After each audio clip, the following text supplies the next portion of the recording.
Os pilares da doutrina espírita são a existência de Deus, a reencarnação ou as várias existências, as variedades de mundos habitados, intercomunicação entre os dois planos da vida e o código de moral do Evangelho do Cristo.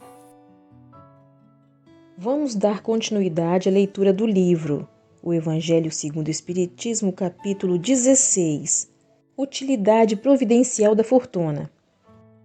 Se a riqueza devesse ser um obstáculo absoluto à salvação daqueles que a possuem, assim como se poderia inferir de certas palavras de Jesus, interpretadas segundo a letra e não segundo o espírito.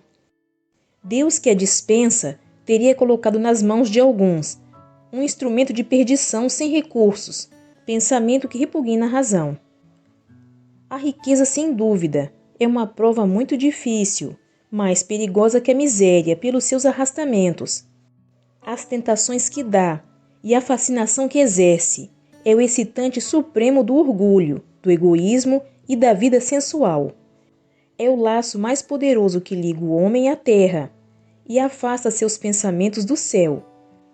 Produz uma tal vertigem que se vê frequentemente aquele que passa da miséria à fortuna esquecer depressa sua primeira posição, aqueles que o dotaram, aqueles que o ajudaram, e torna-se insensível, egoísta e vão. Mas do fato de tornar o caminho difícil, não se segue que o torne impossível, e não possa tornar-se um meio de salvação nas mãos daquele que dela sabe se servir. Como certos venenos podem devolver a saúde, se são empregados a propósito e com discernimento. Quando Jesus disse ao jovem que o interrogou sobre os meios de ganhar a vida eterna: "Desfazei-vos de todos os vossos bens e me segue", ele não entendia estabelecer como princípio absoluto que cada um deva se despojar daquilo que possui, e que a salvação só tem esse preço.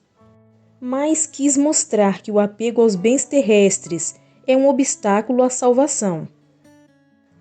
Esse jovem, com efeito, se acreditava quite porque tinha observado certos mandamentos, e todavia recua ante a ideia de abandonar seus bens.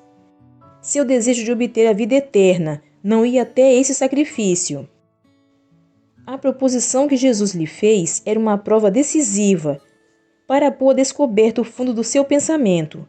Ele podia, sem dúvida, ser um perfeito homem honesto, segundo o mundo, não fazer mal a ninguém, não maldizer seu próximo, não ser vão nem orgulhoso, honrar o seu pai e a sua mãe, mas não tinha a verdadeira caridade, porque sua virtude não ia até a abnegação. Eis o que Jesus quis demonstrar. Era uma aplicação do princípio: fora da caridade não há salvação. A consequência dessas palavras, tomadas em sua acepção rigorosa, seria a abolição da fortuna como nociva à felicidade futura, e como fonte de uma multidão de males na terra, e seria além disso a condenação do trabalho que a pode obter. Consequência absurda que conduziria o homem à vida selvagem, e que por isso mesmo estaria em contradição com a lei do progresso, que é uma lei de Deus. Se a riqueza é a fonte de muitos males, se ela excita tanto as más paixões, se provoca mesmo tantos crimes, é preciso tomar-se não à coisa, mas ao homem que dela abusa, como abusa de todos os dons de Deus. Pelo abuso, ele torna pernicioso o que lhe poderia ser mais útil. É a consequência do estado de inferioridade do mundo terrestre. Se a riqueza não devesse produzir senão o mal, Deus não a teria colocado sobre a terra. Cabe ao homem dela extrair o bem. Se ela não é um elemento direto ao progresso moral, é sim contradita, um poderoso elemento de progresso intelectual. Com efeito, o homem tem por missão trabalhar pelo aprimoramento material do globo. Deve desbravá-lo, saneá-lo, dispô-lo para receber um dia toda a população que a sua extensão comporta. Para alimentar essa população que cresce sem cessar, é preciso aumentar a produção. Se a produção de uma região é insuficiente, seria preciso ir procurá-la fora. Por isso mesmo, as relações de povo a povo tornam-se uma necessidade. Para as tornar mais fáceis é preciso destruir os obstáculos materiais que as separam, tornar as comunicações mais rápidas. Para esses trabalhos que são a obra dos séculos, o homem teve de tirar materiais até das entranhas da terra. Procurou na ciência os meios de executá-los mais segura e rapidamente. Mas para realizá-los, lhe foram precisos recursos. A necessidade fê-lo criar riqueza, como o fez descobrir a ciência. A atividade necessitada por esses mesmos trabalhos aumenta e desenvolve a sua inteligência. Essa inteligência que ele concentra primeiro na satisfação das necessidades materiais, o ajudará mais tarde a compreender as grandes verdades morais. A riqueza sendo o primeiro meio de execução. Sem ela não há mais grandes trabalhos, não mais atividades, nem estímulo nem pesquisas. A riqueza é com razão considerada um elemento de progresso. Desigualdade das riquezas. A desigualdade das riquezas é um desses problemas que se procura em vão resolver, se não se considera senão a vida atual. A primeira questão que se apresenta é esta: por que todos os homens não são igualmente ricos? Não são por uma razão muito simples. É que eles não são igualmente inteligentes, ativos e laboriosos para adquirir, nem moderados e previdentes para conservar. Aliás, é um ponto matematicamente demonstrado que a fortuna, igualmente repartida, daria a cada qual uma parte mínima e insuficiente, que, supondo-se essa repartição feita, o equilíbrio estaria rompido em pouco tempo. Pela diversidade dos caracteres e das aptidões, que, supondo-a possível e durável, cada um tendo apenas do que viver, isso seria o aniquilamento de todos os grandes trabalhos que concorrem para o progresso e o bem-estar da humanidade, que, supondo-se que ela desse a cada um o necessário, não haveria mais o aguilhão que compele às grandes descobertas e aos empreendimentos úteis.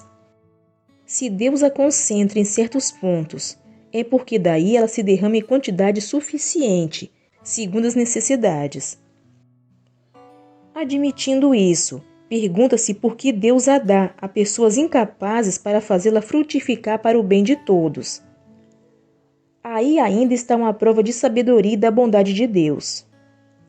Dando ao homem o livre-arbítrio, quis que ele alcançasse por sua própria experiência a distinção do bem e do mal, e que a prática do bem fosse o resultado dos seus esforços e da sua própria vontade.